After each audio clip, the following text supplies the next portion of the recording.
Vous avez reçu le paquet corps. Contient-il toutes les pièces nécessaires? Veuillez vérifier lors du déballage que tous les appareils et documents figurant sur le bulletin de livraison sont bien là. Si vous avez commandé l'installation préprogrammée, un plan d'attribution des boutons de sonnerie est joint à la livraison. Les numéros de série des stations intérieures sont attribués aux boutons de sonnerie de la station extérieure. Placez les stations dans les appartements conformément au plan. Procédez de la même manière pour un système de communication corps intégré dans une installation de boîte aux lettres. Raccordez les boutons de sonnerie au système de communication selon le plan d'attribution des boutons de sonnerie.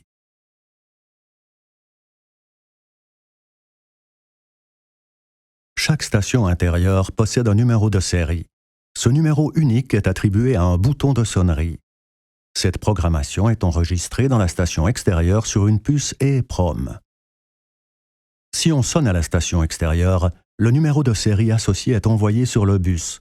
La station intérieure correspondante portant ce numéro sonne. Une station intérieure ne réagit pas seulement à son propre numéro sur le bus. Si elle est utilisée comme station secondaire, elle peut aussi réagir à un numéro supplémentaire, à savoir le numéro de série de la station principale du groupe. Si vous avez besoin d'une deuxième station intérieure dans un appartement, indiquez-nous le numéro de série de la station intérieure existante. Dans ce cas, nous préprogrammerons la station intérieure supplémentaire.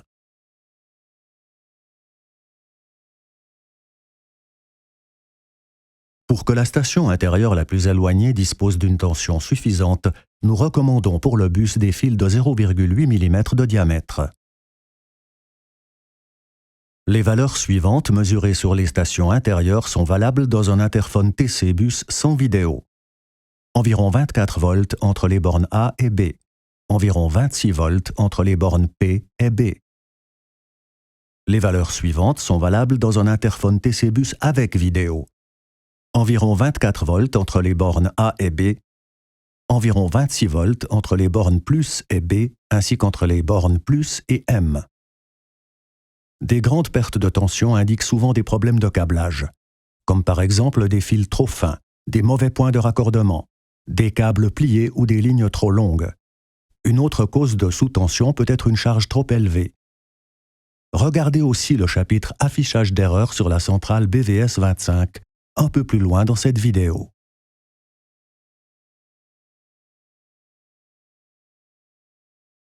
Sur la BVS 25, les bornes A, B, P, M, T1, T2 sont dédoublées pour ne pas raccorder trop de fils à la même borne. Deux groupes de bornes connectés internement en parallèle sont donc disponibles pour les lignes de bus.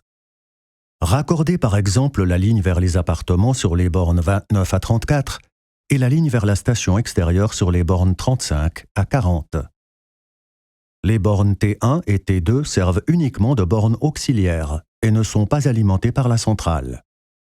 La ligne vidéo peut donc aussi être branchée en dehors de la centrale.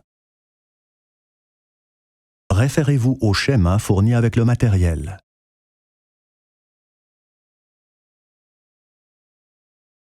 Une seule gâche dans l'installation peut être raccordée directement à la BVS 25 entre les bornes 20 et 21. La centrale BVS 25 peut fournir deux tensions différentes, à savoir une tension alternative de 12 volts ou une tension continue de 24 volts. L'emplacement du cavalier sur les pins de contact détermine la tension. Le cavalier enfiché en bas signifie une tension de 12 volts alternative. Le cavalier enfiché en haut signifie une tension de 24 volts continue. Si vous retirez complètement le cavalier, le contact de gâche est libre de potentiel. Évitez des dégagements de fumée en vous assurant que la tension correspond à la gâche avant de mettre la centrale sous tension. Veuillez noter également que le courant maximal pour la tension alternative est de 1 A, mais qu'elle n'est que de 0,5 A pour la tension continue.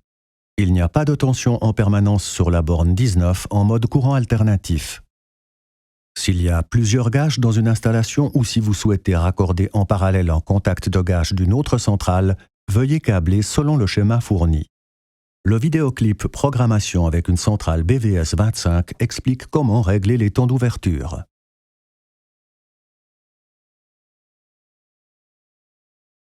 La centrale BVS 25 peut détecter certaines erreurs et les afficher par des codes à lettres.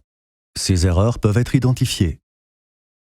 Le code d'erreur EAB indique qu'il y a entre les fils A et B une surcharge ou un court-circuit qu'il faut supprimer. Il en va de même pour le code d'erreur EPB, mais il concerne les fils P et B. Le code d'erreur EAP indique quant à lui qu'il y a un court-circuit entre les fils A et P. Le code d'erreur ELO indique que la résistance de boucle entre A et B est trop élevée. La raison peut être que le câble est trop long ou la section des fils est trop petite. Doublez la section en câblant 2 fils en parallèle ou en utilisant un autre type de câble.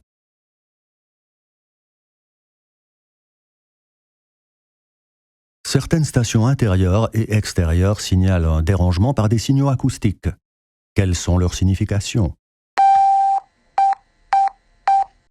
Un bip long et 3 bips courts signifient que les fils A et P sont intervertis ou court-circuités.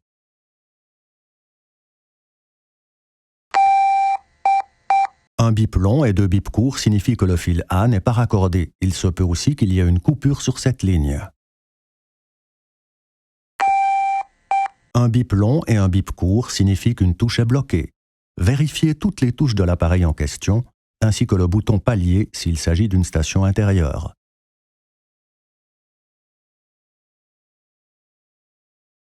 L'installation de l'interphone est terminée, elle est sous tension mais les stations intérieures ne sonnent toujours pas.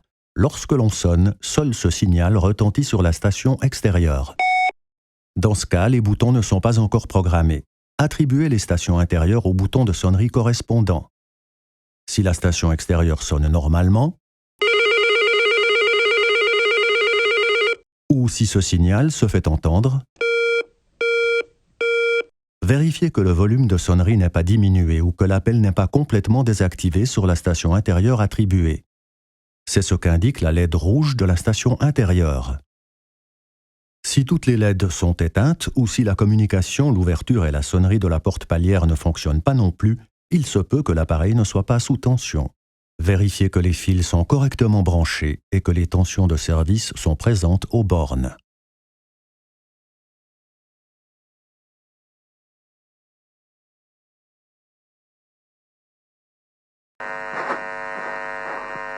Le ronflement peut avoir plusieurs causes. Si une seule station intérieure ronfle et que toutes les autres sont en ordre, veuillez la remplacer. Si toutes les stations intérieures ronflent mais que la station extérieure ne ronfle pas, veuillez remplacer le microphone de la station extérieure. Il est possible de remplacer séparément le microphone sur les stations extérieures avec le système de communication TCU. Notre service technique se fait un plaisir de vous aider pour d'autres stations extérieures comme PAK, PUK ou PES. Si toutes les stations interphones de l'installation ronflent, c'est-à-dire à l'intérieur et à la porte, veuillez vérifier qu'une ligne courant fort ne perturbe pas le TC bus, par exemple par un câblage parallèle sur une longue distance. Il y a des stations extérieures sans vissage visible. Contrôlez le dessous s'il s'agit d'une station apparente. Y a-t-il des vis imbus? Si ce n'est pas le cas, il s'agit d'une station de la série PAK ou PUK avec mécanisme WinClip.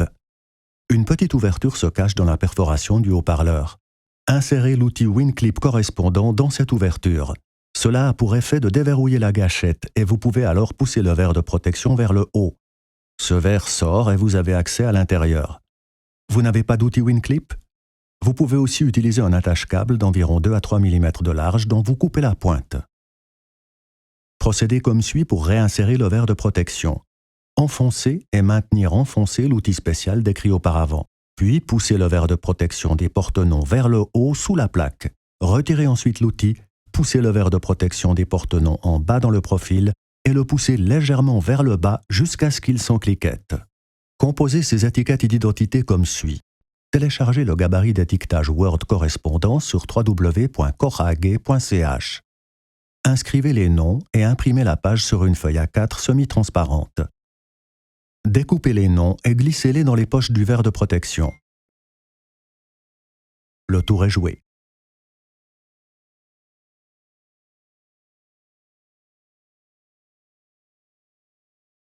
Malheureusement, il arrive parfois que l'humidité soit à l'origine de dérangements. Une station extérieure humide peut déclencher des sonneries aléatoires ou, dans le pire des cas, ne plus fonctionner du tout. Si la plaque d'aluminium s'embue par l'arrière ou si le système de communication est mouillé, vous devez déterminer d'où vient l'eau. Il est possible de minimiser les influences extérieures en installant un toit de protection supplémentaire. De l'humidité se forme souvent à l'intérieur de la station extérieure.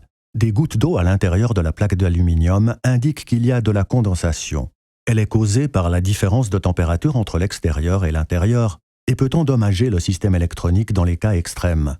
Bouchez impérativement le tube d'installation dans le boîtier d'encastrement, de sorte que de l'air chaud et humide provenant du bâtiment ne puisse pas condenser sur la surface froide de la plaque frontale.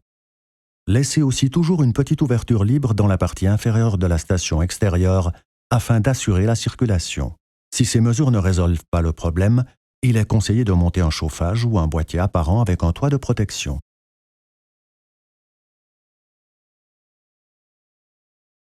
Dans une installation TC-Bus avec une colonne, il est possible de faire passer la ligne vidéo T1-T2 directement d'une station intérieure à la suivante.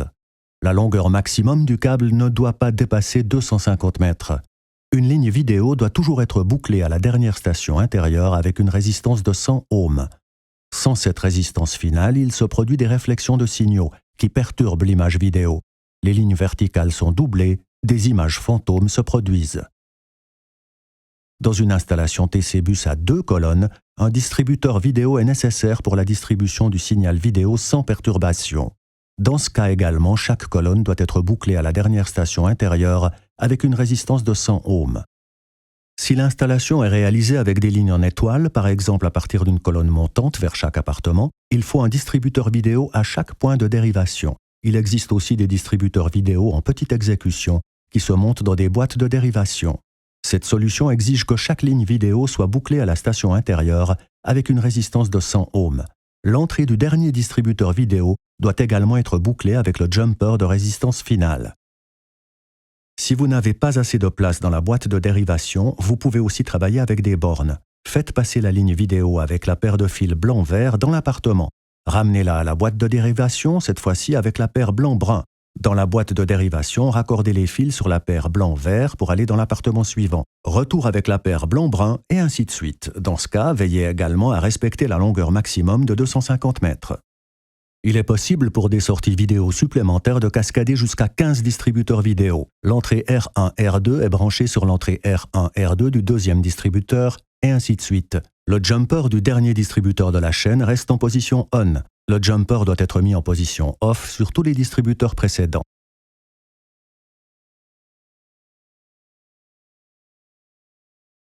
Tout est raccordé et fonctionne, mais l'image vidéo est déformée.